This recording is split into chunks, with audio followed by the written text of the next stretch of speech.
I'm here with Sebastiano Cencini, who's a physiotherapist for the senior men's national volleyball team in Italy. The team is consistently one of the best teams in the world. They most recently got a silver medal at the Rio 2016 games, where they lost in the final to Brazil, who is also one of the top nations in volleyball. And Sebastiano, I know, was at the Olympic Games with the team and has treated many injured athletes over the course of his career. Thanks for taking the time to speak with me. Thank you, Leslie. Thanks for inviting me. Maybe you can talk a little bit about your background and how long you've been working as a physiotherapist.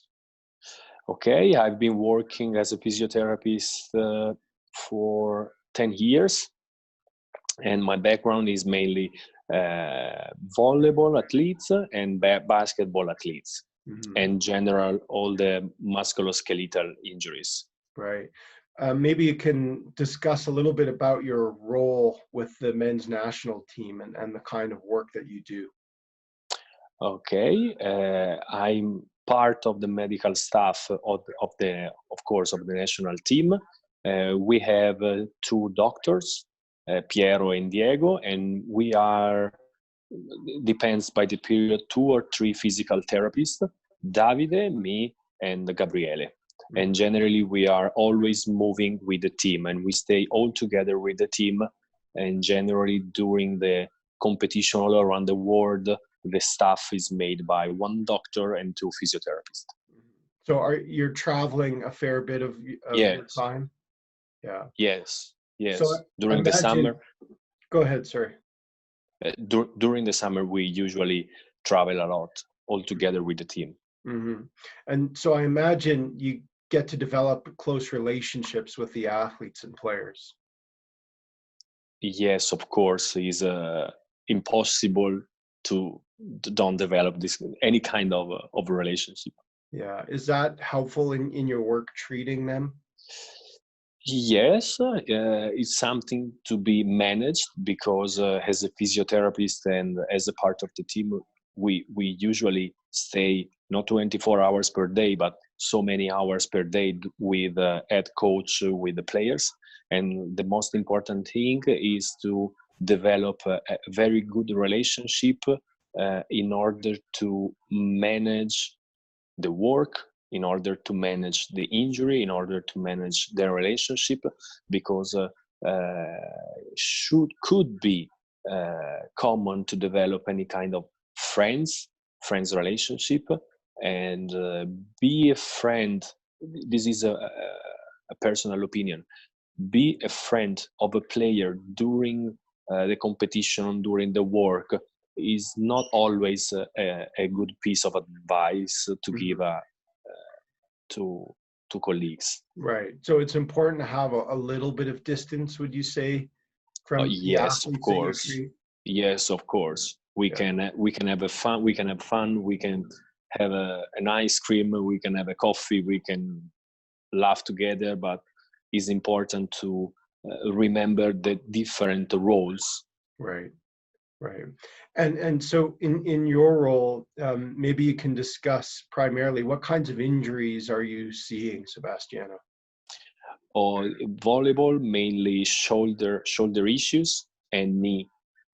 Shoulder and knees are mainly affected by overuse injury, and just because the type of sport. And then we have had ankle sprains, for example, or low back pain, especially related to the long haul travel. Would you say for those injuries, are there some common or consistent challenges that athletes experience in their recovery? Yes, I will say yes, because, for example, knee problems are generally overcome by the athletes, and knee injury like patellar tendinopathies not always stop the player in practice or for the game. Right. This is not completely true for the shoulder, because if an athlete suffers from shoulder pain, the performance could be seriously affected by the pain. Mm-hmm. So some injury types are ones that athletes can continue doing some form of training or maybe still playing through, but other Yes. other injuries like the shoulder in particular may be more vulnerable an area, and so they have to Yes. remove themselves. Yes, yes, it's the same, for example, for any kind of trauma, because if the player suffer from an ankle sprain 2 days, a bad ankle sprain 2 days before a competition or a game, that is, we are not ready to perform miracle. Yeah, So sure. So is that important that the athletes kind of understand that healing takes a certain amount of time, or maybe you can talk a little bit about the role of information or education that you provide to them? yes, I think we think as a staff that communication is the key, because a very very small piece of communication can lead to a big result, or a very bad result. I Mhm. think the limit with elite athletes, the limit is so close and it's so small. Right. So what are some important things that you try to communicate with the injured athlete?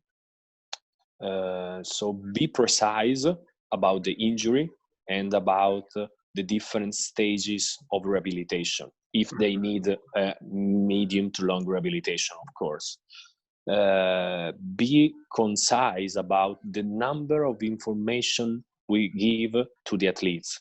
I think it's not important to provide hundreds of information. Right. So Only the information. so why would you say it's important to be concise and not to give too much information?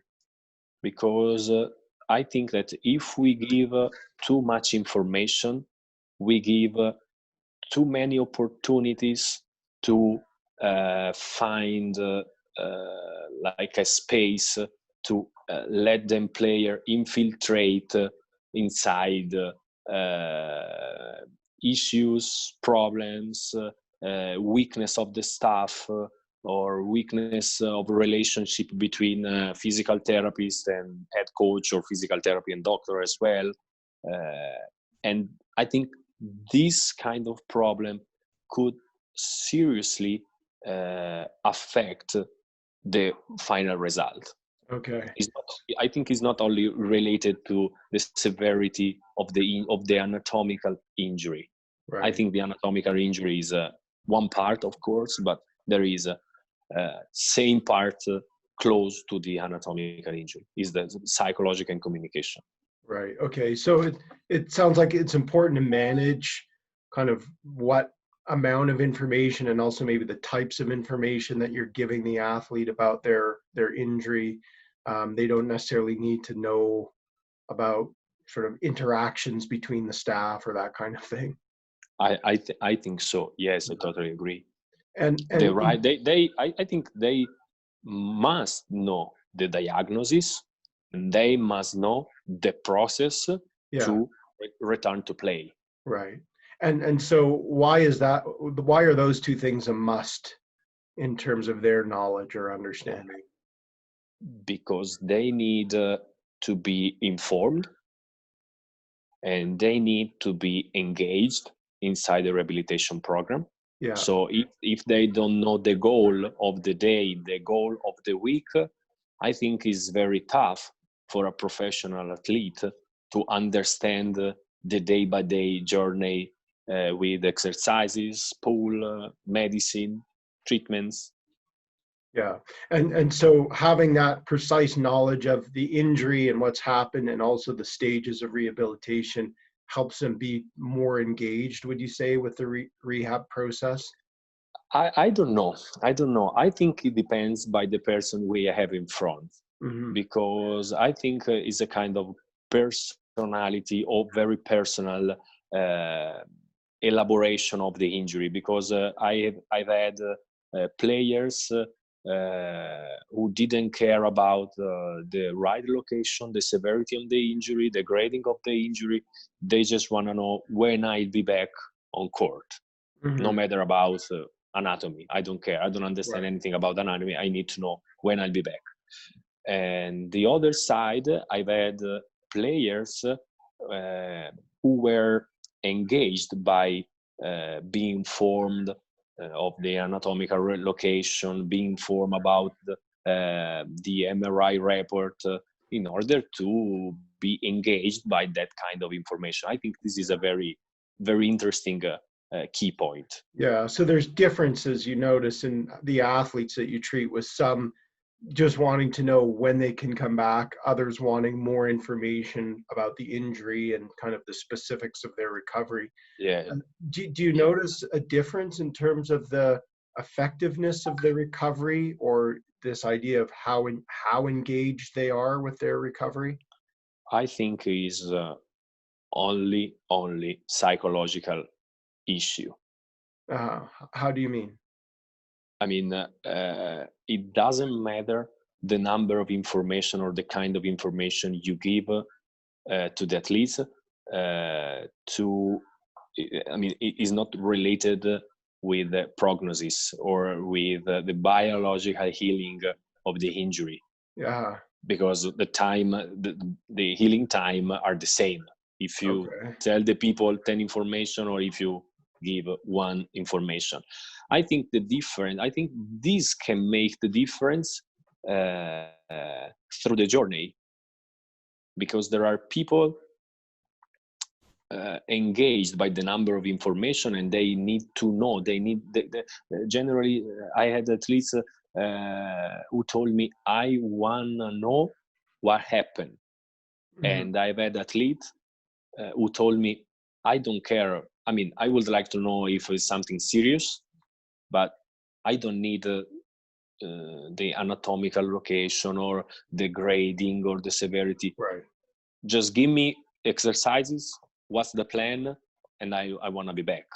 Yeah. Okay. So that latter athlete, they're maybe more inclined. They just want to follow what you're suggesting they do, and with the belief that if they do those things, it'll help them come back. Is that right? Yes. Yeah. And so I thought it's interesting you mentioned, Sebastiano, that the healing time is really kind of the same, regardless of the amount of information that they're getting. So it takes the time that it takes to recover. But what are you saying then, that it's important to specify the information that you're giving to the kind of athlete you're working with? So the one who wants more information, it's important to give them that information so that they feel like, they're getting what they need. Whereas for the other athlete, if they don't need that information, then there's no value in providing it to them. I think so. I totally agree with you. Yeah. And this is strictly related to the level of relationship you have with the player. Right. Because if I don't know the player, of course, due to my work, I will give all the information needed. But if I have a good relationship with the athlete, probably I can anticipate the process. Right. So I can decide what information to give. Okay. Or we have a different level of communication. Right. So if you have a good relationship, or your athlete, then you can anticipate how much information that athlete needs, or kind of what kinds of information are helpful to them. I think this is not a major issue, but it could be helpful. A good relationship, a good level of empathy, I think is very, very important when you work with professional athletes. Uh-huh. So I was just going to ask, what helps or contributes to a good relationship with athletes? And you mentioned empathy as one quality. Maybe you can elaborate on why empathy is important, or whether there's other qualities or things that help foster a good relationship. To be honest with you, I don't know exactly. Yeah. Because I think working with a positive environment, as I told you the previous time, is very important in order to reach the goal. And the trust, I think from professional point of view, of course, I think is a key element, because without professional trust, there no relationship. I think is possible to make any kind of relationship. And I don't know if I answered to your question. Yeah, well, so I'm just asking about kind of what helps build a good relationship between you and the athlete. And you I mentioned think, empathy or trust is yeah, important. yes, I think empathy is important because it permits to try to find and try to get the athlete's point of view and being at the same level. And So I think so, what do you mean being at the same level? being at the same level of communication. So there are not the boss and below the boss. We are the same page. So I'm here to help you, and the problems could be the anatomical injury, but the problems could be the psychological result of the anatomical injury, just because the players will miss a very important competition or will miss the game. And I think this could be painful as the same as the anatomical injury. Yeah. So they may experience kind of the same pain because they're missing something that's important to them, or, they feel like they're worried about maybe the impact of the injury on their performance or future career. And you're saying that could be the equivalent amount of pain as the actual physical pain of the injury. Yeah. Yeah, So, I think it can be negative affected by all the emotions. uh, so do you see that the athlete's emotions impact their ability to recover effectively, or their interactions with you as a physiotherapist? Yes, because a very anxious or very scary people generally are more slow during the process. Uh-huh. Instead of being aggressive, being without fear, being proactive, they generally are able to come back early. But from my point of view, is mandatory with aggressive and proactive people try to modulate their behavior and trying to be hey, don't do that, stop doing that, and reducing the total amount of stimulus that they generally they try to find. Right. So some athletes, you notice they're overly aggressive in the amount they want to do or that they engage in, and you kind of have to hold them back, it sounds like. Whereas for other athletes, if they're maybe more anxious or scared or worried, you're suggesting they're more apprehensive, or they're not engaging as assertively, I guess, as they might in some of their exercises, or is that an accurate, I guess, summary? Yes, Yeah, yes. yeah. And so, And the difference is how they deal with the pain. uh-huh. Maybe you can explain that difference a bit more. I mean, if I've seen anxious or scared player, and when the pain is up to a specific level, the pain stop the player. The pains affect the performance. The player is a major issue.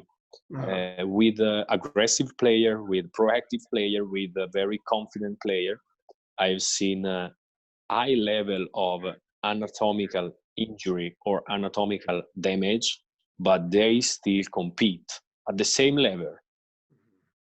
So the pain tolerance, or sort of, it sounds like Yes, these negative emotions impact the athlete's ability to work through pain, where the ones who yes, are maybe less worried or less concerned about their recovery are better able to manage their pain or work through it than those who are more kind of generally concerned about their recovery.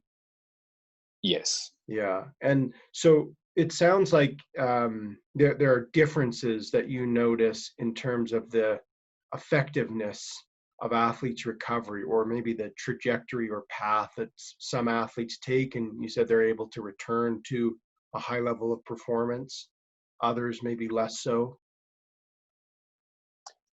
Yes.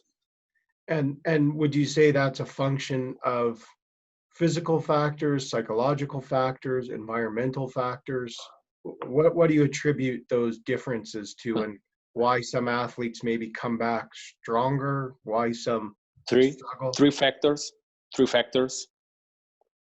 32% of each. Uh-huh. And what are those three? The anatomical injury, the healing time, the psychological aspect, and the environment. Uh-huh. I think good healing of a bad ankle sprain in a very negative environment, very stressful, the final process of return to play, of course, will be affected by all those three. Yeah. Okay. So would you say that if you have, let's say, good healing, physical healing, but maybe the other two components, the psychological or maybe the environmental, maybe the environment isn't supportive, or there's poor communication, like, can the athletes still come back effectively, or do they need all three of those elements, would you say, to be optimal in order to recover well? They need all three to recover well and to return to performance and return to play at the level they want and they need. Right. And why would you say that's the case? because I really think, and I really believe that these are the key points, are the fundamental points to be successful from this point of view. Yeah. Okay. So, sorry, excuse me. So for the athlete, you would say that maybe if their focus is just on healing and getting back as quickly as possible, would you say that that's insufficient or inadequate to optimize the likelihood of effective return to sport? That it's also important that they address those psychological elements, whether it's the concern or uncertainties that you mentioned, or that they, it's important for them to recover in a good environment, that they need to sort of be aware of those things, would you say? Yes, I think so. Because we can have players who don't need to be addressed by a psychological point of view, but at the same time we can have players with a bad ankle sprain. They don't need so many treatments, so many therapies, just because the healing process is regular. And they are not problematic from this point of view. Yeah. So, and also, would you say that there's sort of a interaction between these three? So, or let's say, for instance, if the athletes, like before you said the healing time is kind of the same, but I wonder if the athlete is really sort of stressed or worried, or, do you notice any clinical differences in their healing in any way, that, like maybe the athlete who's really worried, that has a physical impact or maybe a behavioral impact on their recovery engagement? I mean, I don't know very well the literature. What does the literature say about that? Yeah. But with my personal experience, I would say yes, because the psychological or the environment can negatively affect the performance, because the ankle, for example, can be healed from an anatomical point of view, but the player is not able and not ready to return to play. Yeah. So and the level of performance will be different. Yeah. And so you would say that just because the athlete is maybe physically or clinically deemed ready to return, that sometimes they're not necessarily psychologically ready to Yes, return. yes, it's Uh, common. how do you know that? Like, is that from things they say that they're just not ready? Is it from observations of their behaviors, or like how do you know that sometimes the athlete's physically but The, not psychologically the, prepared? this is not an easy question. Mm, I've had players who told me, I don't feel confident, I don't feel secure, I am a little bit scary about that situation, or maybe I'm not ready to, I'm not at the top of my shape, or different time I had a talk with a head coach or with a strength and conditioning coach who told us I've seen these particular problems with for example the ability to go on the right instead of he used to go on the left and yeah. now he's going to the right, and I Mhm. think there are all these things signals of stress, Right. like an alarm. I Yeah. don't know. Right. So you have experienced different examples where athletes indicate that they're just not ready. They don't feel confident to get back into competitive play. Would you say then there's sort of like a gap between when they complete their physical rehabilitation and sort of this return to play time frame when, maybe they're, you mentioned the athlete not feeling confident about how good a physical condition they're in, for instance. Like, is there steps that still need to be taken from when they complete their rehab? Let's say they've got a shoulder operation and they've done months of surgery and rehab. Are there still steps then that they need to take before they can feel psychologically ready to get back and compete at a high level? Yes, I think yes, and I think we are moving on that direction Mhm. because an anatomical or biomechanical rehabilitation must be very very close to a psychological kind of rehabilitation, Mhm. because even if the shoulder moves well, the brain and the confidence of the athlete couldn't be the same. Right. And I think the process is the same. We must evaluate, for example, the mobility, but we need to have instruments to evaluate the stress response, if they trust to their body, if they Mhm. feel scared. So I think this is not a switch.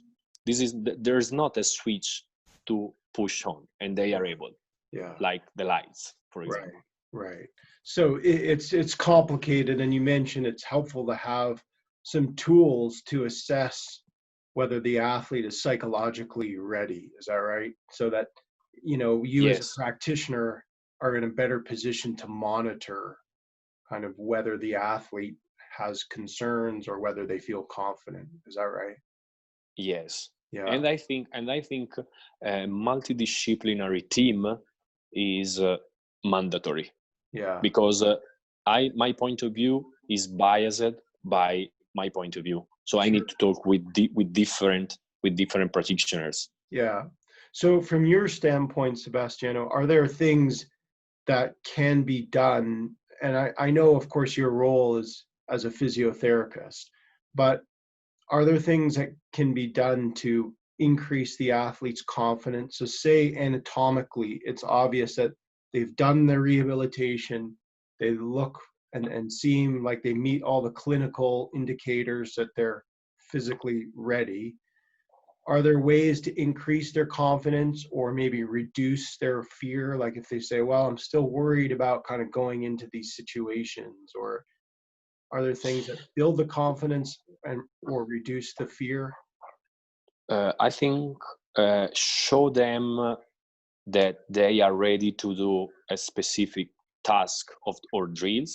Yeah. And I think this is not mandatory done by only the physiotherapy or the strength, because I can do that for the knee or for the shoulder, and the head coach and my collaboration with the coach could make that for a very specific sports drill, for example. Yeah. But I think another important issue is the ability to compete, because sometimes they are not so confident with themselves, in order they feel weak and they feel less skilled. So the ability to compete and the ability to show them you are able to compete with the others, I think is another important question. Right. So when they get kind of evidence of successful performance, then it helps build their confidence that they are in fact, capable or ready to do certain things, or helping them realize that, or point out examples, it sounds like is beneficial to building their confidence that they're ready to perform. Yeah. Yes. Do athletes ever use visualization or imagery at all, or is that something that, again, I know that may not be something you do with them, but are you aware of whether athletes kind of see themselves in certain situations Yes. before they return? Yes. I had two athletes after two different kind of surgery. After three ACL surgery and two low back surgery. They used to work with sports psychologists, with motor imagery, and other psychological techniques. Yeah. And from your standpoint, do you see or believe there's value to those Yes. techniques? Or If the athlete trust the psychologist, if the athlete trusts to what he's doing, I think yes. I think the key is give to the athletes what they need to be helpful. Because if the athlete doesn't care about all the psychological techniques, I think the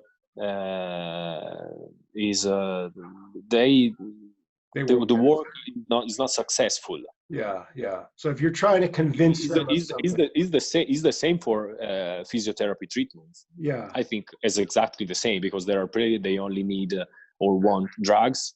They are drugs related or exercise related. I think we need, as we start our conversation, the relationship and the need to talk with the player and talk at the same level. I mean, how are you? What do you need today? I think are the most important and easy things to do daily. Yeah. So again, that point about just sort of speaking at a level that the athlete understands, maybe without too much jargon or, complicated terms that may not be understood, is important. Are there things in terms of kind of going back to the communication part that the athlete can do to communicate effectively with you as a practitioner? Or are there things that, are helpful for you that when the athlete does in terms of their communication with you? Yes, I think it's very important. I think it's very important, because if I, or as a healthcare professional, if we don't understand what the problem is, we can be the best physiotherapists, doctors, but we don't solve their problems. Mm-hmm. So the athlete, it's important for them to communicate what they're experiencing to you, or maybe when they feel pain, or when they feel like they're having a challenge or setback, it's important for them to communicate that to you, would you say? Yes. Yeah. Okay. Are athletes able to do that? Is that a question or a function of the relationship quality that you mentioned? Or are athletes hesitant to communicate about things like pain? Or, I ask because I know sometimes in many sports it's like, oh, I don't want to be kind of a wimp, or, better to just work through it on my own and not show that I'm feeling discomfort. No one wants to hear a complainer, that kind of thing. Yeah. Yes, I think even if we are so far from a geographic point of view, everything is very similar, Yeah. apart culture, but I think it's very similar. So players as a normal person are different. So I've had and I've seen players with very good relationship skills, and I've seen people with bad relationship skills. Mm-hmm. So sometimes they, I mean, the theory is good, but in practice, sometimes is hard to put in practice. Yeah. And so I guess sort of athletes, like anyone, sometimes their communication or relationship skills are variable, I guess, right? Um, you mentioned earlier that I think you alluded to this idea that you see your role as one of a facilitator. Is that right? Yes, And maybe yes. you can kind of talk a little bit more about that. Like, how do you see the role of the athlete in terms of their recovery and your role? I think generally physiotherapists are the providers who spend maybe the most amount, the total amount of the measured total amount of time per day with the injured athlete. Mhm. So the number of hours and the moment to sharing a conversation or uh, making a relationship for physiotherapist uh, is very important. At the end of the day, you spend with an injured athlete 6 to 8 hours per day. Right. So you have to find so many topics to discuss in order to go through the day. Yeah. And I think as a physiotherapist, I need, so the athlete need a physiotherapist and doctors to get back on court. But me as a physiotherapist, I need the best shape of the athletes, because without trust to each other, the final success, it doesn't appear.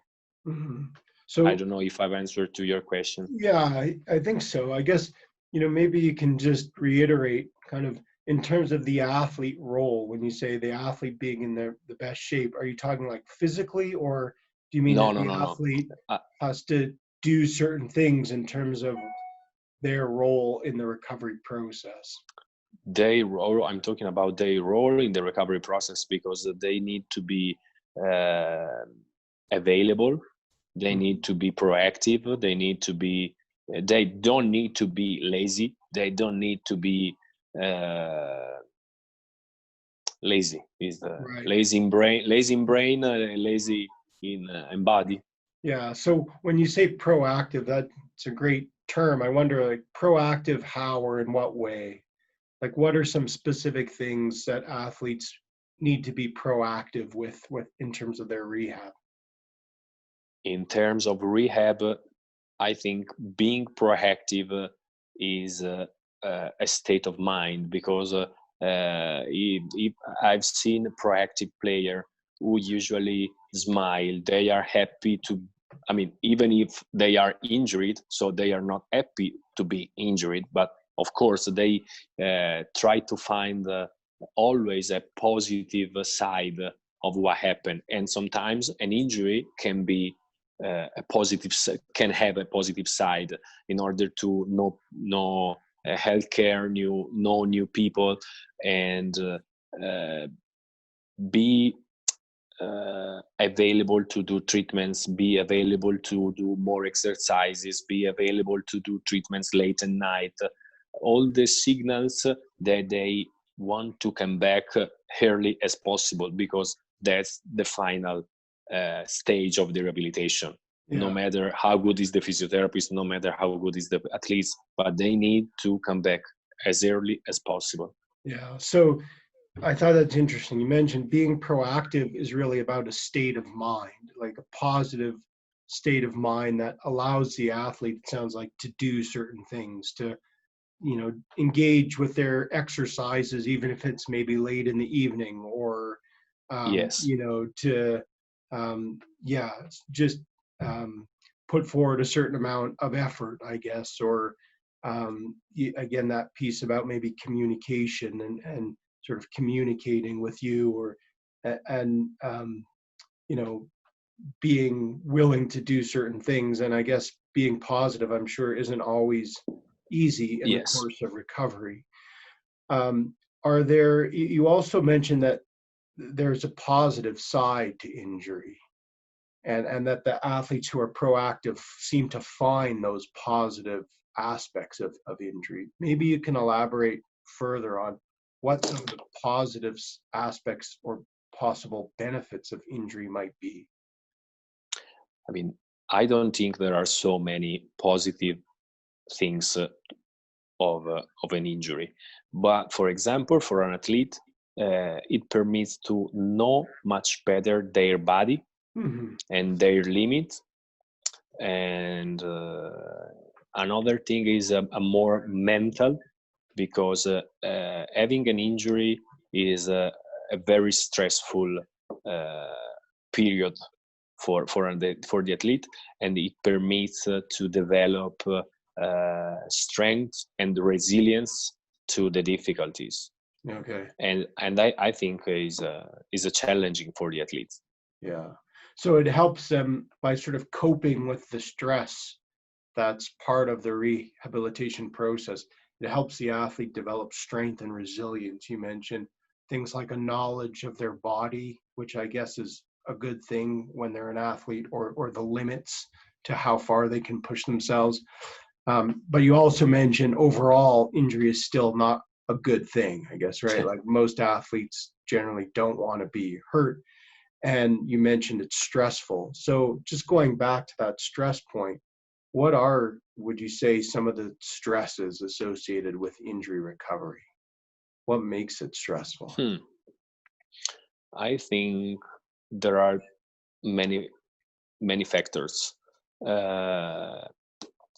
Don't be able, I mean, it depends by the severity of the injury, because if you have a career-ending injury, the problem is, will I be able to come back to play? Or if you have a moderate injury, the question could be, will I be able to do that special drills that allowed me to be the best in the league, for example? Right. Will I be able to come back to play at the same level? And being at the same level is not only a technical issue, but is a more complex issue. And I think they may experience a kind of insecurity from job point of view, because if you suffer from a career-ending injury, you can see all the lights going down on your beautiful career, even if you are 18 or 19 or 20. Yeah. So I had a basketball player who worked with Cristiana. He is 24. At 23, he already had 3 ACL surgery. At 20? 23. 23. Okay. Yeah. First one 18. Second one 21. Yeah. Third 22, 23. Yeah. So he was looking to quit the game. Yeah. And start the university. Yeah. I had an experience where I think I was 24 maybe when I had my third ACL injury, and the surgeon said, well, you might think of alternative pursuits, maybe something like basket weaving or beekeeping, something a little less strenuous than. Really? Yeah. So but it's obviously, I guess, depending, as you say, on the severity of the injury, if it's career ending, it can certainly leave a lot of questions and doubts and uncertainties about what lies ahead. Even in less sort of severe injuries, I guess that can also be the case, right? Where there's still lots of doubts and concerns. In terms of pain, Sebastiano, you talked earlier about the importance of athletes, or differences in how athletes manage their pain. what are some ways that the athletes can effectively do that, whether it's physical or psychological pain? Hmm. This is not an easy question, Mhm. because sometimes pain could be an alibi, so an excuses, Yeah. because pain can be used by the player if they don't feel confidence, or if they feel scared about the game or the pressure. They can tell us they feel low back pain. Pain is not accessible only by clinic, apart only by clinic. Mhm. So pain can be a friend or can be a foe. So Mhm. this is not, from my point of view, this is not an easy question, Yeah. because I always manage pain, and I don't have any instruments to tell the patients, to tell the head coach if they really feel pain or not. Because sometimes I was asked by managers or the head coach, but is really feeling pain? I Mhm. mean, if the Yeah. player says I feel pain, I must uh, say that the pain is 5 out of 10, for example. Yeah. So it's a very subjective phenomenon, and you're saying it relies on the player being honest about the Yes, pain, and but it's also complex because there could be different motivations for indicating a low level of pain or a high level of pain. From it, in instances maybe where the athlete wants to get out of something, they can indicate they're in pain. So it sounds like it's quite tricky for you as a practitioner to manage pain as an issue. yes. Yeah. Let's assume that the athlete is experiencing fairly high levels of physical pain. Aside from pharmacological treatments or them taking drugs of some kind, are there other strategies that can be employed to manage their pain?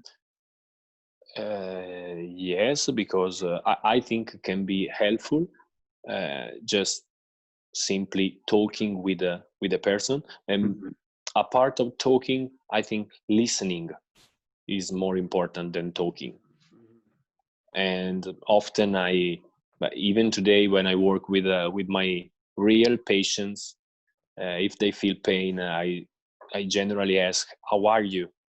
And so often the answers are not only related to the physical pain.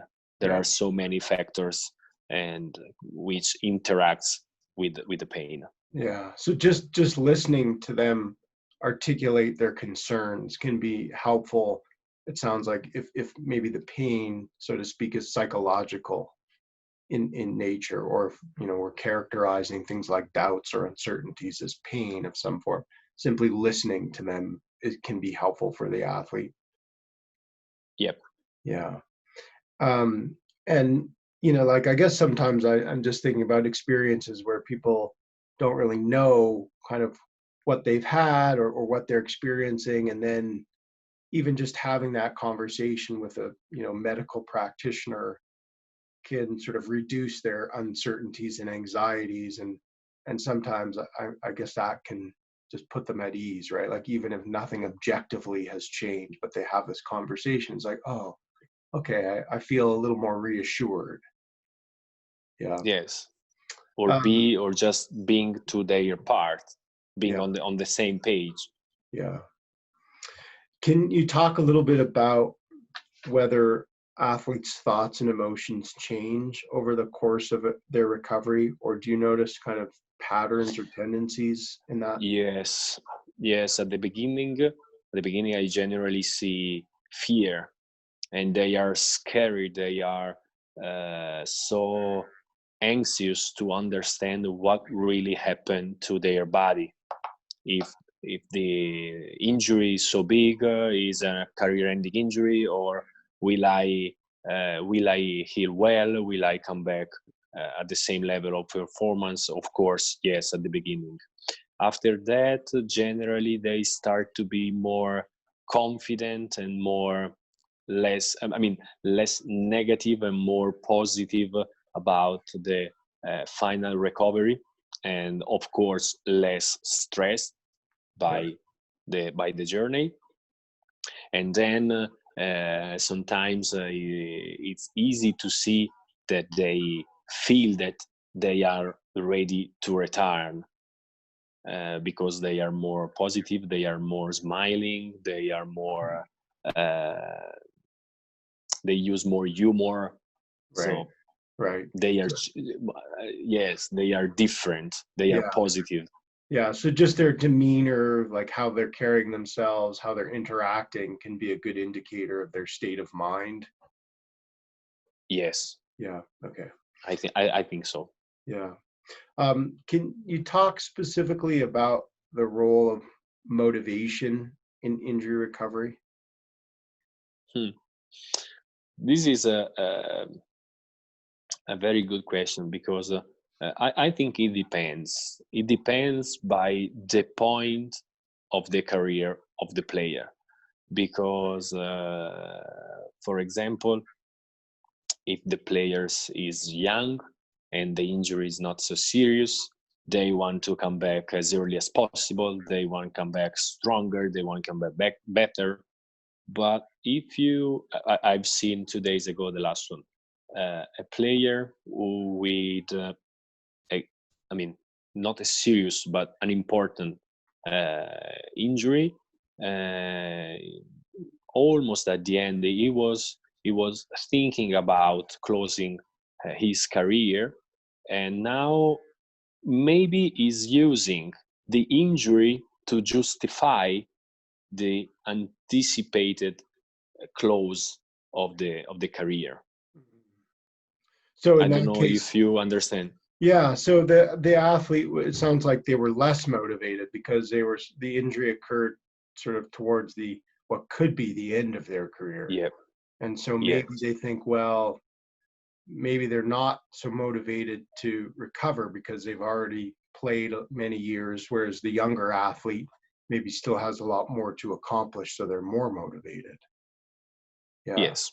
So, it sounds like, again, kind of different factors could influence the athlete's level of motivation, like their stage of career or the severity of the injury. Is that right? Family, environment. Yeah. Behavior. Right. So, like in terms of family or the environment, are there certain things about the family or the environment that can be motivationally beneficial or detrimental? I think I will say yes, but I will say the same thing as I told you before. Being in a positive family, who may reduce the stress, who may reduce the goal, in order to. I don't know exactly how to tell you with the right words, but there is a kind of stress management. So Right. if the family is able to reduce the stress, reduce the amount of stress due to the injury, I think this is what for me is a positive environment. Sure. So, if the dynamics in the family are such that stress can be reduced, then of course it's helpful for the athlete to be in that environment. And are there certain kinds of support that athletes need? Like you've talked about communication, and like maybe just taking the time to have a coffee or something like that with the athlete and listening to their concerns, or spending time with the family if the family can reduce stress. Are there certain kinds of support that injured athletes tend to need in your experience?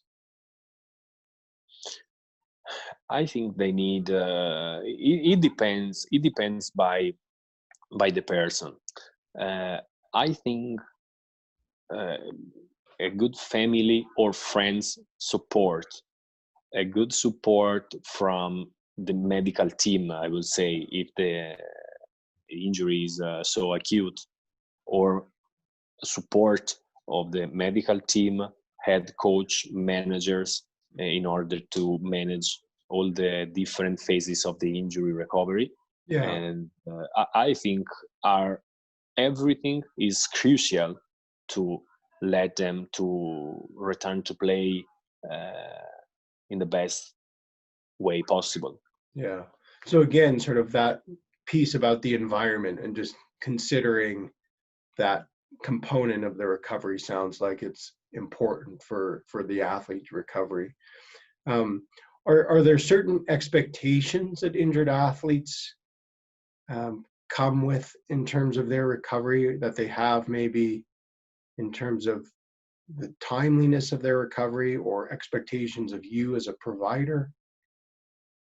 Yes, of course, because today with easy way to get information or easy way to be in contact with other other players who had the same injury, or be in contact with other physiotherapists, other doctors, internet, and all the stuff, papers, newspaper, because you probably see the same of us the day after an ACL injury of a famous soccer player. The day right after, you can read the newspaper and you can read surgery already done, and he'll be back in 4 months. Right. So this is a daily fight if you are working with athletes who suffered from the same kind of injury, because if LeBron James come back in 4 months, why I need 8 months? Yeah. So they used to project, right? Is it right to project themselves to other athletes or other teammates? Yeah. So it sounds like, when they see because people have access to all these examples and information, that sounds like it can be a challenge to manage those expectations, because those timelines that they see from others or maybe in the media that inform their beliefs about their recovery and how long it should take or shouldn't take. Yes. And it sounds like that's not always so easy from your standpoint to manage. No, not easy. How do you manage those expectations, maybe in particular about time, which I know, of course, is important for the injured athlete? I try to do my best with a very clear information regarding the diagnosis, clear information regarding the healing time or the mean healing time, and clear information and sharing decision-making process with all the different goals. So first stage with the physio, second stage together with the strength and conditioning. This is the third stage with technical skills, and then we will go out on the main field with the head coach in order to show to the player that I'm ready and I know the plan. Yeah. So you mentioned. Go ahead. I think this could be helpful. Yeah.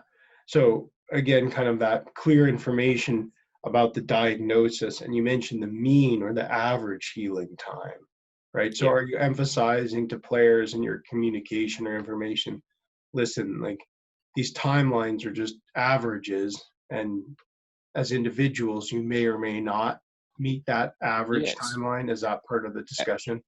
Yes, and show them what are the benefits and the risks to trying to force the healing time.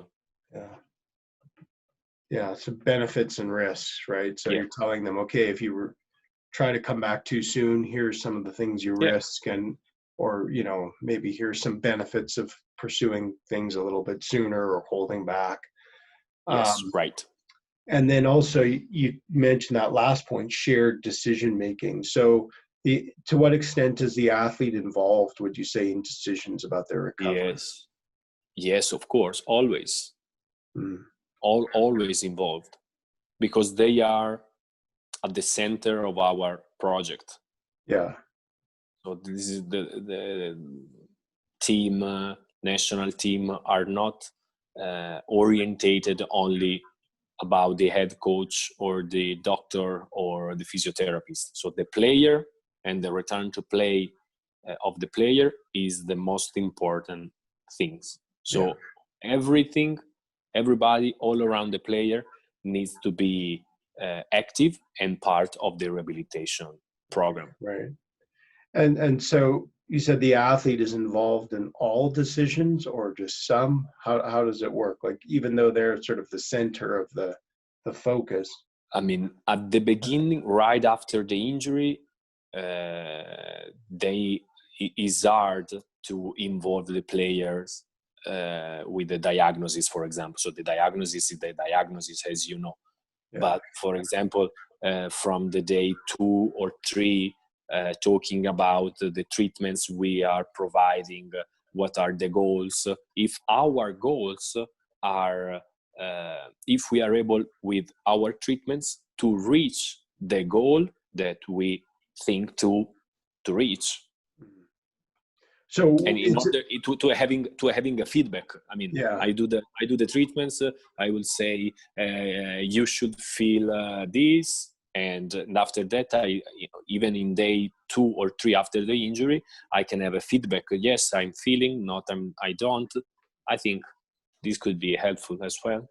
Yeah. So, is there some conversation about what the athlete wants to achieve, or are you just assuming that in generally or in all cases they necessarily want to return to sport?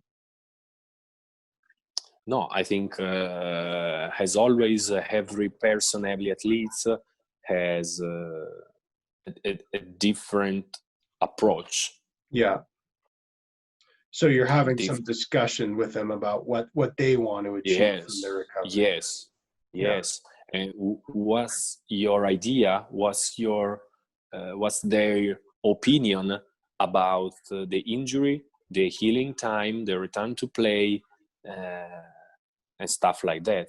Yeah. And is that useful for kind of getting them to, I guess, buy into the process, or, kind of take steps to get their input in terms of their goals or their recovery, or like, why take the time, I guess, to bother getting their input on their goals or what they want to accomplish? What's the value in it? The value, I think, as I told you before, there are differences. Players who need to be part of the decision, and player who doesn't care to be part. I just want to be on the gym. I just want to be on the weightlifting room. I just want to come back to play. I don't care about the process.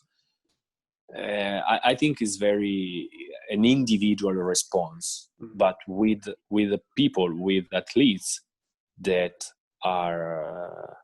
need to know different and more information, I think sharing the decision, sharing the process, sharing the time of, for example, of the big, we will start to do this exercise, or we will start to be on the court on that date, I think is much important. It's so much important because I remember a player who sustained the 3 ACL surgery told me, every day for me is a game day, even if we are with crutches.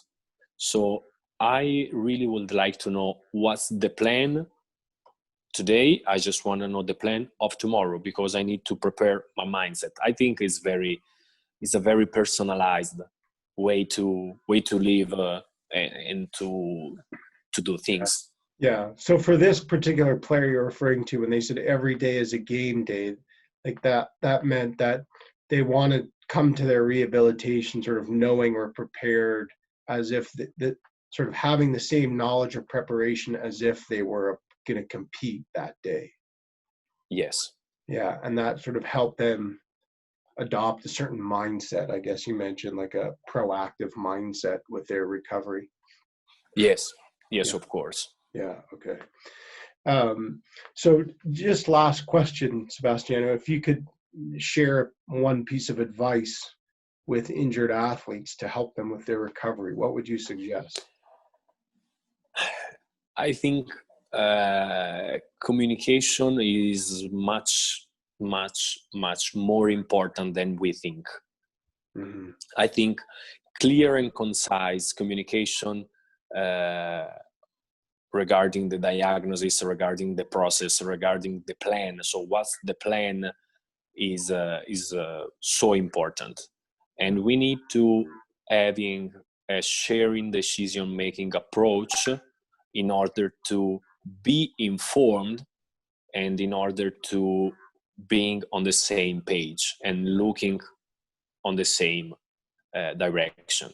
I think it's important to remember every day that player first, because we need always to set up the player at the center of the rehab process, and not only think about exercises, because exercises are one small pieces of the process, as the same as the drugs, treatments and stuff.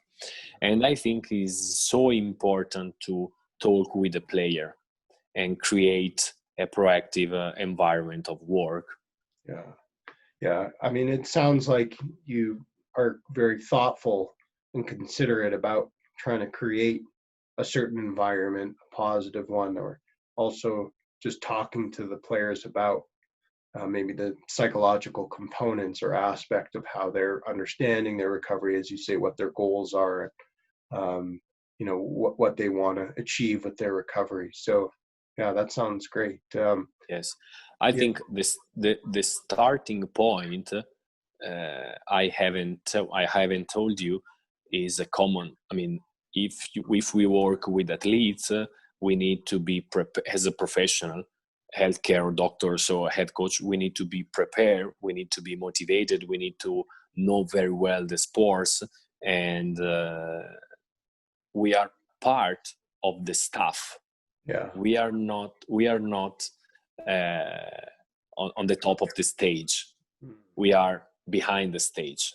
Players are on the stage. Yeah, but again, it sounds like, you know, you think about your role in contributing to a certain environment that's going to be helpful for the athlete. And yeah, I'm sure the athletes are fortunate to have the benefit of being able to work with you and have you facilitate their recovery. So I hope the same.